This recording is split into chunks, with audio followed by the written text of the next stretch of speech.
When I was growing up, I think the people of the state felt like they were a part of the program. Boy, it is wonderful that they go and donate the time and everything. It's just like me when I had my hair really long. Mom is almost just like me. Chris's mom says her daughter saved up her allowance and then hit up her relatives. If I had cancer, I'd kind of want something like this too. From 3 News Now and the Omaha World-Herald, this is Omaha Sunday Morning with Jennifer Griswold. Good morning and thanks for joining us this Sunday, Father's Day. I'm Jennifer Griswold. Husker football is still months away, but the hype surrounding this season continues to grow. Way before joining the Nebraska football team as a player back in the 1990s, Scott Frost remembers feeling like he was part of Husker Nation growing up in Wood River. Now as the Husker head coach, he wants everyone around the state to feel that again. He's on a tour to keep that excitement alive. Omaha World-Herald visual journalist Ryan Soderlund takes us to one of the stops.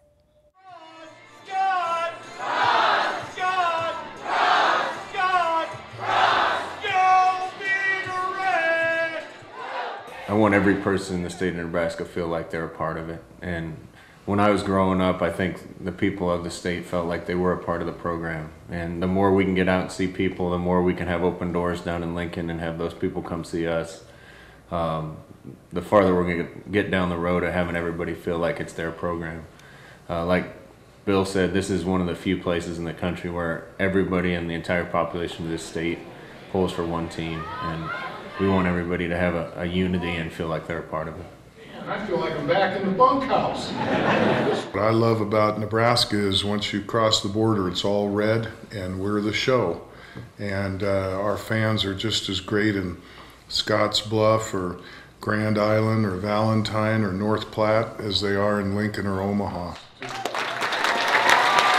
I think we're all very excited about the future of Husker football, and it's great to see Coach Frost. And at least for me, I grew up watching some games on VHS tapes and watching Scott play, and it's going to be great to see him in person. Get to Michigan in the Wisconsin game 5-0. That's going to be great, man. That means the program has turned around. If there's a good player in the state of Nebraska, we want them in Lincoln.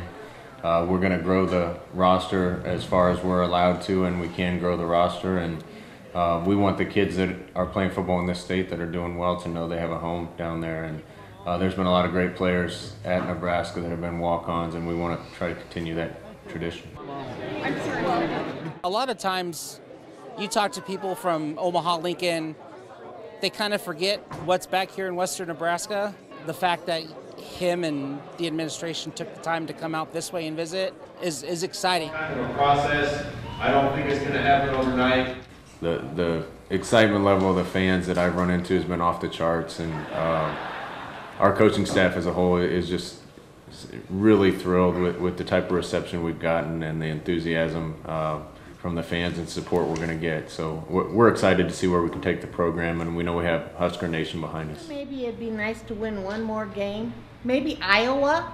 We're working on all that. The first one I can promise is our kids. Such a great idea to go out and meet the fans. The trio visited 26 towns on their 2-day tour of the state. Today, baseball is king as the College World Series continues. The doubleheader this afternoon features Arkansas against Texas at 1 p.m. and Florida plays Texas Tech at 6 p.m.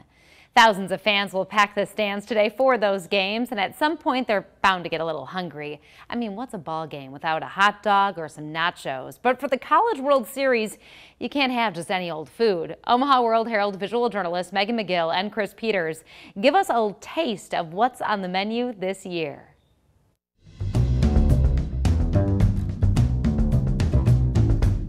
Who doesn't go to a baseball game and get something to eat? I mean, you know, I cannot go to a baseball game without a hot dog and a beer, but when something special like this, a different special event, you kind of want to up the game a little bit. I think we've got a really good variety. I think the Notch Omaha is really good because we're featuring Omaha steak on it. Hard to be displeased with this. You always want to have some kind of a wow item that people are going to be attracted to. That was the top almost immediately. So we've got Colossal Tots. There's 3 different varieties of those. We have a poutine, We have a buffalo blue cheese and a chili cheese. These suckers are a pound of tater tot each. Let's see if we can even pick one of these up. Oh yeah, look at that, it stays together. Wow, that's remarkable. Got the Impossible Burger. It's a veggie patty. I've never had a veggie burger in my entire life. But if you look at the patty, it's convincing. It really does look like meat. So let's see. Just thick like a burger. Taste. I'm really surprised. The smoke rings, onion rings, pulled pork, all your favorite smoked items like bacon, barbecue sauce, smoked Gouda. I'm earning my man card back today. We also have the No Crying in Baseball dog. So we took some themes from some baseball movies and did hot dogs around those. The most intimidating item on the menu. It's got habanero relish. It's got a volcanic cheese sauce. Not for the faint of heart. Do not serve this to your children unless they're true warriors. Here we go. That spice that tin right away. I'm worried where it's going.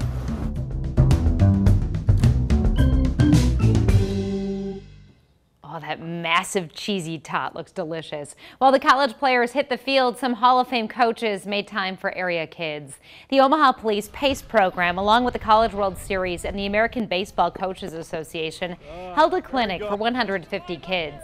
5 coaches from around the nation came to Omaha for the clinic to teach children skills they can use every day, like teamwork.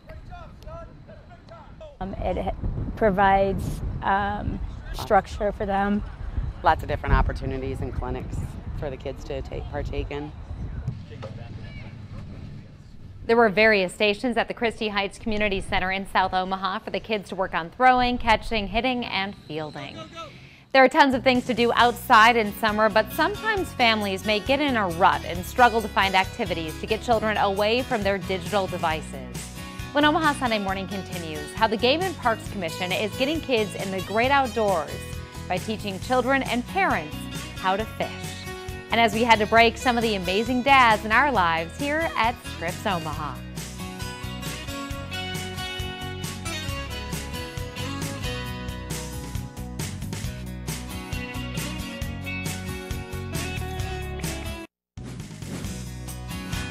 The summer months mean a break from school for most kids, but also a chance to get out and enjoy all Nebraska has to offer. Nebraska Game and Parks wants to make sure that includes some time in the great outdoors. With the help of several other organizations, they're teaching the youngest generation how to fish. And as Omaha World-Herald visual journalist Ryan Soderlund shows us, with each line cast, they're hoping the kids catch some life lessons. Dang, he's a big one. And we teach the kids how to tie hooks, how to identify fish, how to clean their catch when they catch them, take care of them so they can take them home to eat them. You said that's one of those hybrid ones? I think so. Well, today is a family fishing day. We have one a month scheduled. My wife and I are stewards of the family fishing trailer, so we take care of the rods and reels, and we bring out the bait and everything for families to fish that don't have fishing poles, or they can come and fish if they've got their fishing stuff. We're doing family fishing night, where everyone is at Terry's pond fishing. Then you see, you got your line. Patience. Patience is where you can get fish. Gives them opportunity to learn something new, and fishing is a great relaxing activity for him to learn. Ready? Help me. We learned how to cast. For a 4-year-old, that's a big accomplishment because he's done really good at it. Gave him the practice he needed. Well, it's a very good program. It doesn't cost any individuals anything. We've even got people that have donated fishing rods to us, that if we get some young kids that think they like fishing, we'll just go ahead and give them a rod and a reel. We got a total of 50 rods and reels in the trailer. They really get into it then because they've got their own rod and reel. They don't have to depend on mom and dad try to come up with one if they can't afford them. So we just give them some donations that we get, we just give them back to the kids. It's not gonna bite you. Eat it, put it in your mouth. My mom's gonna take some home and fry it for supper. Great program. Volunteers donated time, money, and resources to provide equipment and instruction to those young anglers. After excessive heat the past couple of days, the week ahead, a front passes through, providing us with a brief break from the intense heat, with highs in the 80s and a chance of rain. But as summer officially begins this Thursday, temperatures warm right back up again. As the heat builds, the chance for rain dries up later in the week. Those hot temperatures come with a frightening statistic. 37 children die every year in the U.S. after being left in hot cars, according to the National Safety Council. 3 News Now reporter Alexa Ray with a report and reminder for all parents. Open hatch, open door, seatbelt. Many cars have these warnings, but not one for checking the back seat, which the Nebraska Safety Council is reminding adults to do. 10 minutes is all it takes. Within 10 minutes, it can go from 80 to 100 degrees in the car. 742 children have died of heat stroke in vehicles in the U.S. between 1998 and 2017, according to the National Safety Council. Anecdotally, if we look over the years, people are in a hurry. They get to their location. They just go on about their day with what they're doing, and quite, sadly, forget that they have their child in the car with them. Eric Copey, the president and CEO of the National Safety Council of Nebraska, says that there are 3 main ways children can die from heat stroke in a vehicle. 55% of parents or caregivers unknowingly leave their child behind, while 18% purposely leave a child inside. The other 27% come from children gaining access to the car on their own. You always try to keep your keys and your key fobs out of a location that they can get to if you've locked your car at home. However, Copey says a surprising statistic from this report is that 56% of the time children will die from heat stroke in a vehicle at their home, with the work location directly following at 25%. It's just concerning that we have this happening, that people, for either being busy or a lot of times now, I think you can attribute some of it to distraction, that you're engaged on your cell phone or some other device as you pull up to your location, and you just simply forget what you're there for. The National Safety Council report also states that 21 states have laws regarding unattended children in a car. Nebraska is one of them, only when it comes to children 6 and under being left. And the type of punishment for that violation is not defined. I think it's just important that you establish a routine to always check the back seat. Because 10 minutes can be all it takes. In Omaha, Alexa Ray, 3 News Now. We've all been told to wash our fruits and vegetables before eating them, and we have an added reason why that's a very good idea. An Omaha woman grabbed grapes out of her fridge and found a creepy crawler no one wants in their home. What she did next after seeing a black widow spider.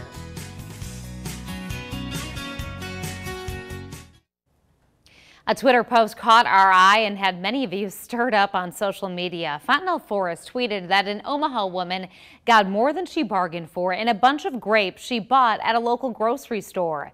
When cleaning them, she found one of the world's most dangerous spiders. 3 News Now reporter John Kipper talked to her about the startling discovery and what she did next. So I had already reached in, grabbed them, glanced down, and there was a moving black object, and I thought, well, that's interesting. What is that? After doing some research, she quickly figured out it was a black widow spider hiding inside her fruit. Instead of killing the poisonous creature, who she nicknamed Grapes, she searched for a new home, ultimately taking the arachnid to Fontenelle Forest in Bellevue. I just felt like it had survived this whole journey, and everybody that knows me will tell you I save every animal I can, so including a poisonous black widow spider. While finding a spider in your bag of grapes is rare, it does happen from time to time. That bundle, that dark seclusion, that there's pockets where they could hide out in, and on the vine, grapes offer a lot of space for them to build their web in. And from there, the spider can find plenty to munch on. It's hard to say what they were looking for in the grapes, but there are lots of pests that are attracted to grapes: moths, beetles, flies, all different kinds of things that they could catch and use their fangs to devour. Now, while she may have disposed of that bag of grapes, Milky still buys the fruit. Would there be eggs? Would there be more? I had no idea. So I threw away that bag of grapes, but yeah, we still eat grapes. She just makes sure to check the bag first. Now, even if the spider had bitten Milky, it likely would not have been fatal. Typically, the venom of a black widow causes intense flu-like symptoms, but not death. Still scary to find near grapes. Bellevue police got a special donation from a caring young boy. An area 9-year-old brought in a huge basket full of teddy bears. This is Jack. For his 9th birthday, Jack asked for teddy bears just so he could donate the stuffed animals to Bellevue police. According to police, they're handed out to kids by officers when they're not having their best day. Happy birthday, Jack, and way to go. We all know the CWS brings out some of the best storylines, but this once-in-a-lifetime opportunity shaped up before the first pitch was even thrown. Take a listen. I figured it's probably not good enough just for us to watch the game here. Yeah. How about we go to Omaha? Really? Do you want to go up to Omaha and let's go watch the College World Series together? Golly. Does that sound like a good idea? Yeah. Golly, Matt Lee, who lives in Florida, posted this video on Twitter. He said he drove 12 hours to surprise his dad, whose Alzheimer's is setting in fast. They are now on their way. They came to Nebraska, and they were in town this weekend cheering on the Mississippi State Bulldogs. Moms have long been viewed as primary caregivers, but more and more dads stay at home with the kids. And when they do, it's nice to have a community for support. On this Father's Day, we take you to a play date designed for dads.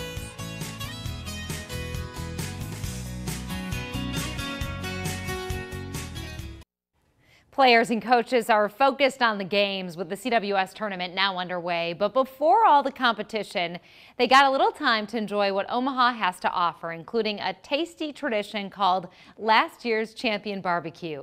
3 News Now reporter Maya Sines shows us how local chefs show off their skills during this Omaha tradition.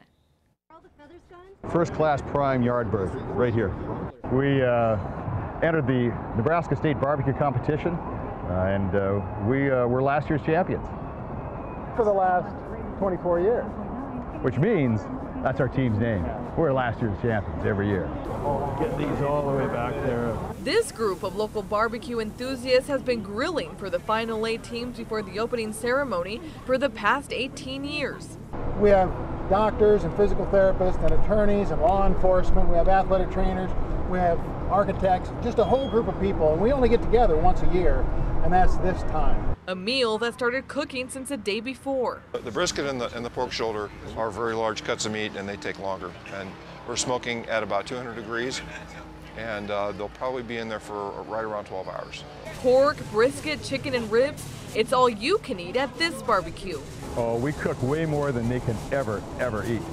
So this is all you can eat. And they never get through it because we make darn sure that every one of our volunteer members goes home with leftovers. It's a lot of work, but for these guys who've been going to the College World Series for decades, interacting with the teams is priceless. Especially when there's a team that's never been here before. You know, they can't believe the kind of hospitality that Omaha shows to the College World Series teams. And so I think the team that none of us have seen since I've been doing this year is Washington. It does feel great to get to know these players because some of these kids, when they're coming back, you actually get to talk to them and, you start to feel like you're really part of this event. A lot of work in the heat, but it looks delicious. This barbecue first started as a barbecue competition many years ago, and now it's part of the best experiences for the teams that come to Omaha for the College World Series. An important note for fans heading out to the games today: with the extreme heat, you're going to need plenty of water to stay hydrated. Fans are allowed to bring in 1 empty plastic water bottle. It can only be 20 ounces or less, but you can fill it up at water stations all around the ballpark. Omaha Sunday Morning continues after the break with a special shout out to dads this Father's Day.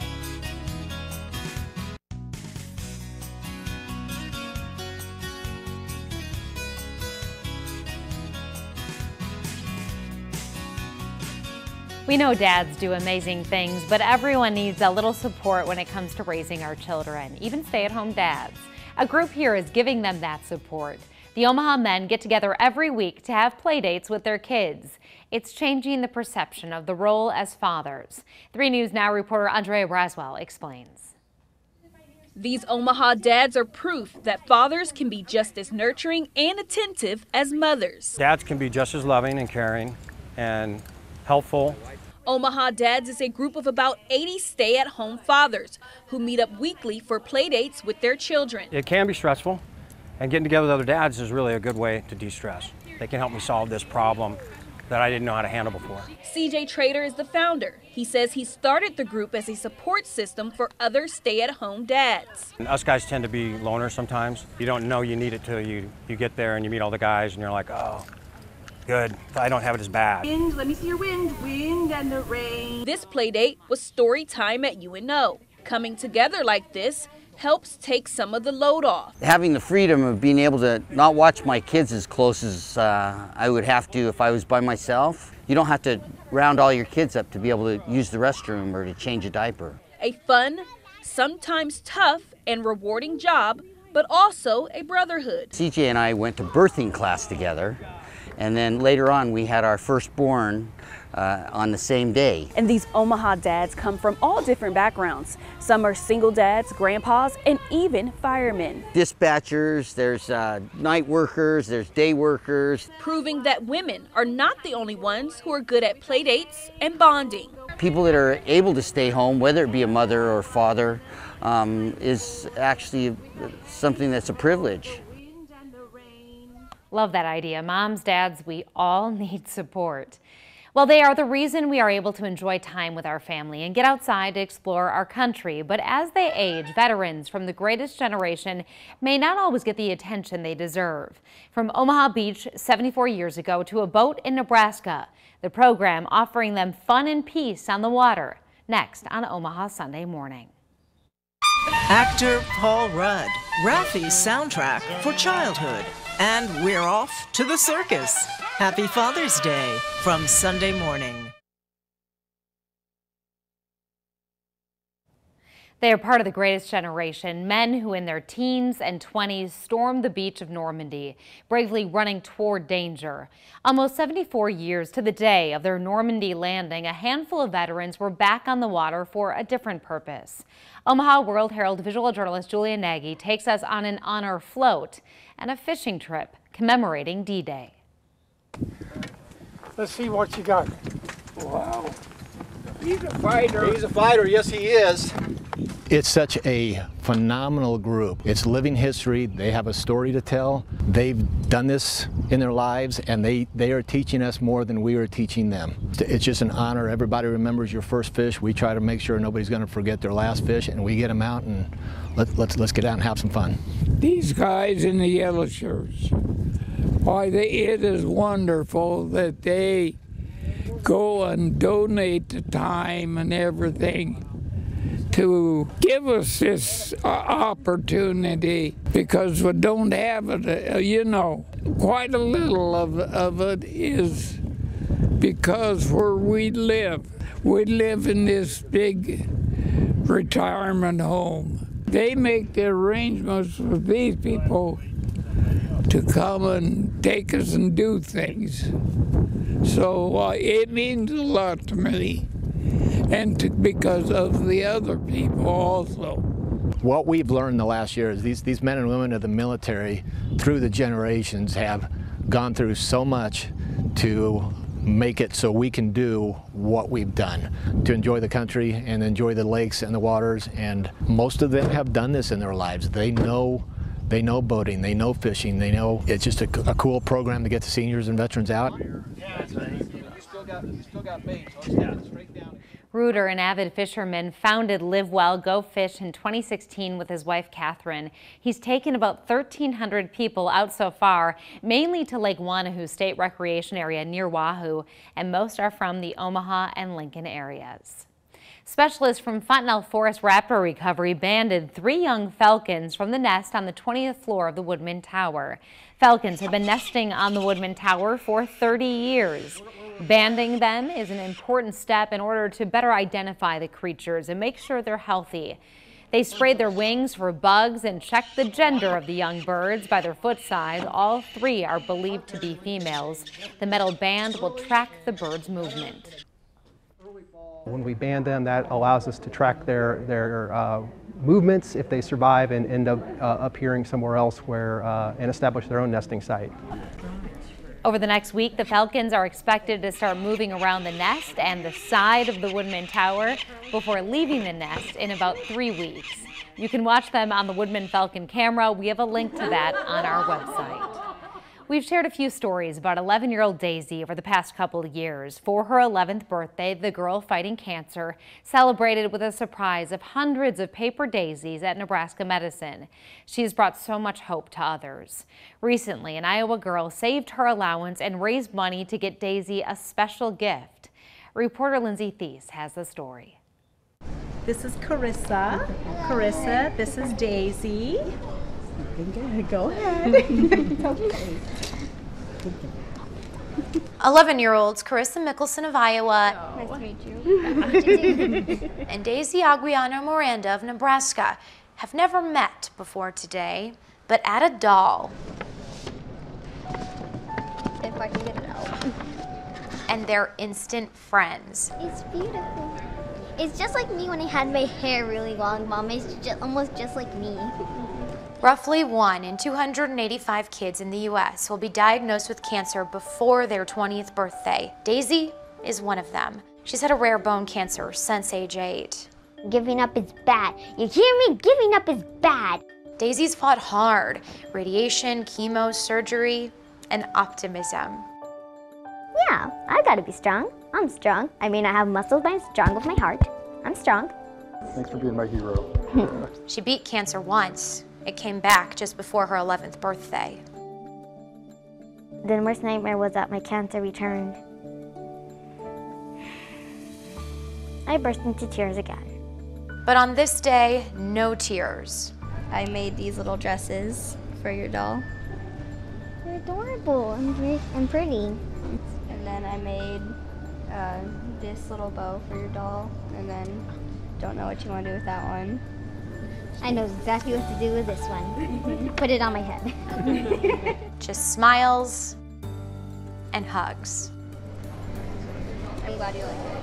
I really do like it. American Girl dolls cost about $115. Pretty pricey if you're a 5th grader.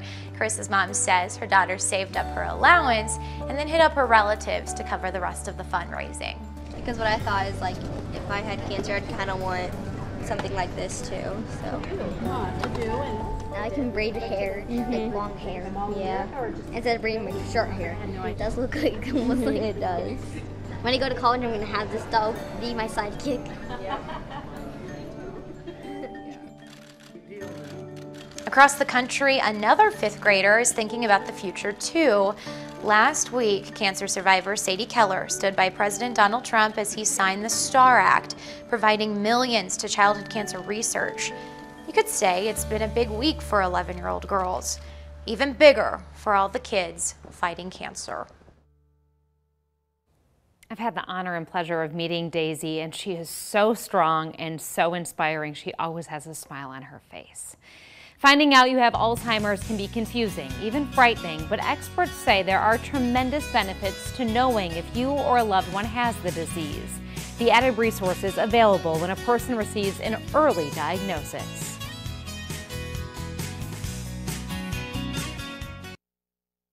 June is Alzheimer's Awareness Month, and we've partnered with the Alzheimer's Association to help answer your questions and concerns about possible symptoms and how to deal with a diagnosis. Today we explore why an early diagnosis is important, even though there is no cure. I leave my office, didn't know where I was going.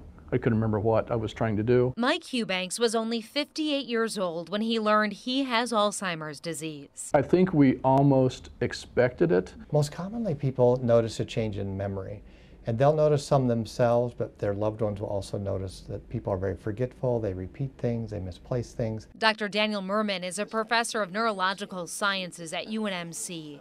He says the dark colors on these brain scans show low activity. This would be an advanced patient. In casual conversation, there were no nouns, no specific things, like you kind of talk around things. You couldn't name a person or even name like a pen or a watch. Dr. Merman recommends going in as soon as you or a loved one notices symptoms. Doctors do a memory test and brain imaging. and lab work may show the memory loss is actually the result of something treatable. I would say a lot of young patients come in and it's not Alzheimer's disease. We see things like sleep apnea, medications, sometimes depression. If it is Alzheimer's, an early diagnosis may allow a person to take part in clinical trials, including ones at UNMC. And there are FDA-approved treatments available for the symptoms. Eubanks takes meds for what he described as mental fogginess. Early diagnosis helped me because they were able to start me on some medications that help with my cognitive function. There may not be a cure, but a diagnosis does allow you to connect with resources and learn you or your loved one are not alone. Let me have it. Uh-oh. And we have a list of those resources through the Alzheimer's Association with this story on 3newsnow.com. Alzheimer's is complicated, but having a conversation about it doesn't have to be.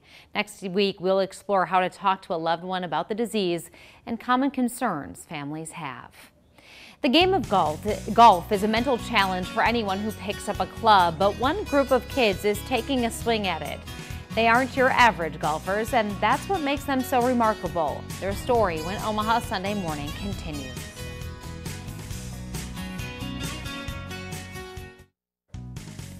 And here's a look at what's happening this week in Omaha. Tomorrow it's movie night again at Midtown Crossing. Grab your blanket, head to Turner Park, and get ready to enjoy the movie Splash.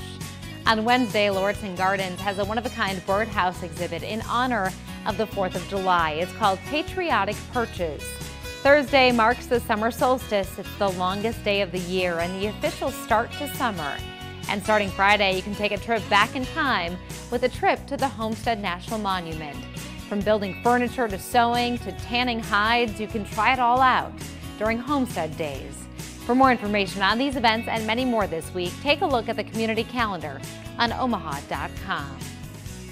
A group of golfers is on a mission not to get the best score, but instead to put things into focus for others. The annual Blind Golfer Academy and Tee It Up for Sight tournament took place earlier this month at Indian Creek Golf Course. A group of young people and adults who are blind or visually impaired got a chance to learn the game. But as Omaha World-Herald visual journalist Megan McGill shows us, they had a thing or two of their own to teach the professionals on the course. Keep your eyes on the ball. How many times have you heard that on a golf course? Well, today that advice is no good. That's because these golfers are blind. He's blind in one eye, but he can only see peripheral out of the other, but you wouldn't be able to tell he's blind. I have things hard to see further away, but it's actually kind of good. Because I'm only half blind, so it's good. Like Jack, Molly Troxel also has problems seeing things far away, but she has no problem competing. I don't let anything stop me, no matter what. Like, I even have epilepsy. That doesn't stop me either. I'll do whatever it takes to win. That sounds really bad, but it's true. She's not a sit down and poor me kind of girl. She takes on the world. This event is all part of Outlook Nebraska's annual Golf Academy for blind or visually impaired individuals. Golf is a great one because it's such a social sport, and so often people with disabilities aren't engaged socially like they should be. All these golfers need are a few minor adjustments, like a different colored ball to help with contrast, or someone to clap where the hole is. I hit the ball hard as possible to get it up. A lot. It's good. It's heartwarming just to see him when he smiles. I mean, he's a clown. He's just like I was. It's just, he makes me so proud every day. I asked Molly what challenges she faces on a daily basis, and her answer surprised me. I just can't really think of any. So you don't look at it as a disability, do you? Nope. What do you look at it as? Gift. A gift. Maybe it's hard for us to see it that way. But for kids like Molly and Jack, it's all crystal clear. Nice. Reporting from Indian Creek, Megan McGill with the Omaha World-Herald for 3 News Now. Great perspective. Outlook Nebraska created the event saying vision loss should not prevent anyone from enjoying a round of golf. I first introduced you to Ryan Lingelbach last month, hearing about his plans for a charity golf tournament, and this week he hit the links. The 13-year-old organized a golf tournament at Indian Creek in memory of his grandma, Janet Dean. She battled breast cancer for more than 20 years and died in 2017. The goal, raise money to help patients at the Fred and Pamela Buffett Cancer Center. He said organizing the tournament proved tough at first, but got better when more people pitched in to help. I just feel very thankful to them, and it's just truly amazing on how very nice people can take the time to come out and support the foundation in this tournament. Ryan tells us while he hoped for a larger turnout, he and his family are looking at possibly doing it again next year. Last week, Omaha World-Herald editorial cartoonist Jeff Katurba took a trip to the mayor's office for a look at some of her favorite cartoons. This week, the mayor is becoming the artist. How she chose to draw Jeff when Omaha Sunday Morning continues. There's a painkiller abuse crisis in America. So why is he saying DEA efforts to stop it have been derailed? A 60 Minutes Washington Post investigation tonight. This Sunday morning, we'll spend a day under the big top at the circus. We'll go home with children's music superstar Raffi, meet the whistleblower who exposed the Flint, Michigan water crisis, and catch up with Hollywood heartthrob Paul Rudd. It's all coming right up.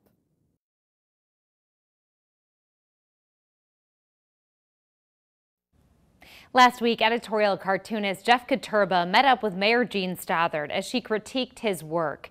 This week, he's turning the tables a little, letting her take the pen and create a one-of-a-kind cartoon. I'm Jeff Katurba. I am the editorial cartoonist for the Omaha World-Herald.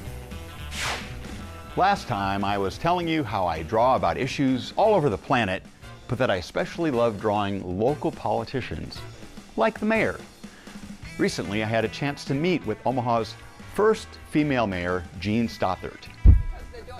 She even showed me a wall in her office dedicated to my cartoons. But here's the thing. She hasn't always been happy with the way I draw her, so I turned the table, the drawing table, and invited her to draw me. You may not know this, but I'm a very accomplished artist. Are you? No. Oh, okay. I did not. Is this actually the things that you use? I do, yeah. So these are thinner to thick lines. For the You're asking me a lot here. I'll go right for the ink if you want. I believe we're all creative. So in school, did you take any art classes? Yeah. Yeah? Not good. No?